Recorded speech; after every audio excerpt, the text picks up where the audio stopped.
Kennesaw State travels to face off against the Indiana Hoosiers this Saturday. The Hoosiers coming off of a 27-14 win over Old Dominion, where look, they controlled the game. They looked like the much better team in all phases, but they allowed some long touchdown runs. They had some turnovers on downs and turnovers in terms of giveaways, plural, that really sabotaged their scoring efforts. So, with all that being said, here are some things, 5 things that I want to see from Indiana in this matchup. The line currently is Indiana minus 35.5. Before we begin, make sure to like the video, to boost the video by hyping it. It's a YouTube feature that I don't know if many of you are aware of. I wasn't until today, but it's helpful to get into the algorithm.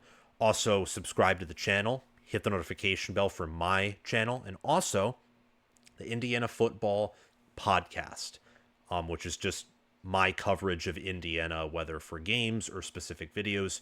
You'll get notified if you hit the notification bell there if you're interested in Indiana football content. But let us get into these 5 things that I want to see from Indiana against Kennesaw State. Fewer turnovers, for sure. So Indiana, I think, was 0 of 2 on 4th down. They had a fumble. And you also had, defensively, they gave up 2 zone read plays for touchdowns to Old Dominion's quarterback. Now, Cigentti even mentioned in the press conference they played South Carolina competitively last season. Well, they played Indiana not nearly as competitively, but they at least made it a 2-score game there at the end. Much closer than Cigentti and Indiana would have wanted. And I could tell Cigentti was frustrated by it. And he should have been. Look, that type of play will get you a loss at Iowa, a loss to Illinois at home. You will get destroyed by Oregon or Penn State if you were Indiana and you play them that way. Like those teams will plaster you. They will spank you so hard that your glutes will fall off rotten. Like if you play that way. It's not a reality that I like as a college football fan who likes a story that Indiana is. They are, I would say, the story of college football to a certain degree right now. At least they should be.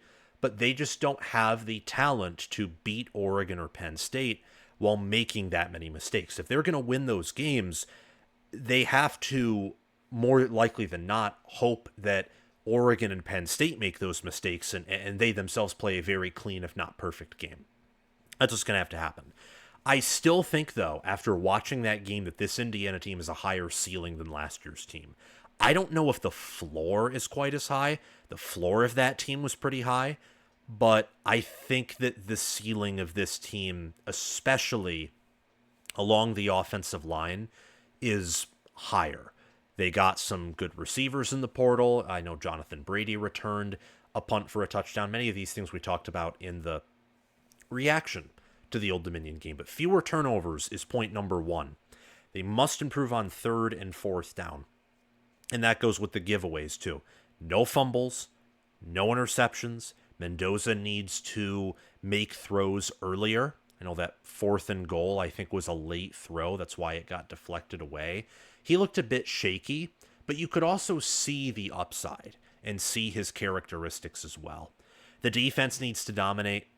I don't think Kennesaw State is nearly as good as Old Dominion. I think that's why the line is bigger here, even after the disappointment in Old Dominion covering.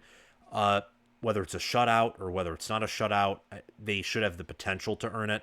Ultimately, points allowed per game are more important than yards allowed per game to a certain degree, but I would rather Indiana, or rather any team, really, give up points late in exchange for getting their depth pieces reps. As long as you're not giving up points with your starters in, or it doesn't happen more than once, you shouldn't really be all that concerned. You know, college football can sometimes be a game decided on some very fluky, right place, right time plays, if you know what I mean.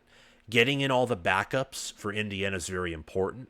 Do they have Ohio State, Penn State, Oregon, or even Michigan, USC level talent or depth? In theory, no. I'd say in practice, it's also no. for Penn State, Ohio State, and Oregon. Probably for USC and Michigan too, although I don't know about that. And in practice, I'd say they're better than Nebraska and deeper than Nebraska. And in theory, Nebraska's much more talented than Indiana is.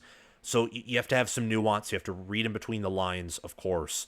But for Indiana, with how well coached they are, and I think they've done a good job recruiting diamonds in the rough and developing players, getting young guys out here early, especially when they may need to be called upon later in the year, is critical. And this is a theme for really all the teams I cover in these small games. It will always be a theme. 5 things that I want to see from Team A against lesser competition. One of those things will always be rotate in your backups. Get enough points to give a lead that cannot be choked away, and then bring in your backups. Load, manage. Get guys playing time so that they will be better when you may inevitably, hopefully not inevitably, but due to injuries, you may inevitably have to call on their name to win you a game or help you to win. And number 5 is the run defense. How do they defend the run this time? Old Dominion did a pretty good job getting some long runs on them. Is that fixed here against Kennesaw State? I mean, if you can't defend a read option against a super mobile quarterback, I hate to tell you, but Mark Gronowski, if healthy, can have fun with that. Luke Altmaier can have fun with that. Dante Moore can. Aller has slimmed down and is faster. He could do something with that. So that's very important. Indiana's bread and butter last year on defense was you could not run the ball on us. They held Michigan to, at the time, and I think for the whole year, record low rushing yards in a game and yards per carry for Michigan. They held Ohio State at the time to one of their lowest rushing outputs of the year, and Ohio State played a better game against Indiana than they did against Nebraska or Michigan, who I think were the only teams to hold them to lower rushing totals. I mean, Indiana got dominated by Ohio State overall in that game, and even their strong defensive line didn't do the greatest job against Ohio State's O-line, especially in pass rush versus pass pro. The part of that was Howard just being an elite manager of the pocket and having awesome awareness. One thing that Ohio State, though, could not do in that game for the life of them until the end was run the ball, even with their running backs. Like, in Indiana's front 7 was that good. Look at the Notre Dame game. Notre Dame had one long run with Jeremiah Love. Outside of that, they averaged, I think, two yards per carry, something about that. Having that back is so critical for Indiana to win games and compete with the big teams. It's absolutely critical. So hopefully they can show that here, because if they cannot, then with all the other things Indiana does have questions about, I think the season immediately becomes harder. It's more important that the rushing defense reloads and is of similar caliber to last season than it is Mendoza matches or surpasses Curtis Rourke, I think. And quarterback is a very important position. But if Mendoza is better than Rourke, but your rushing offense regresses, that's going to be tough, especially with the schedule I think Indiana has, where they play Iowa, they play Penn State and Oregon, all of whom have really good offensive lines. And Michigan State should have a really good run-blocking offensive line. Illinois can run the football. At least they should be able to run the ball better than they did last year. Thank you for watching this video. I'll have a reaction to this game as soon as possible. Make sure again to like and make sure to subscribe.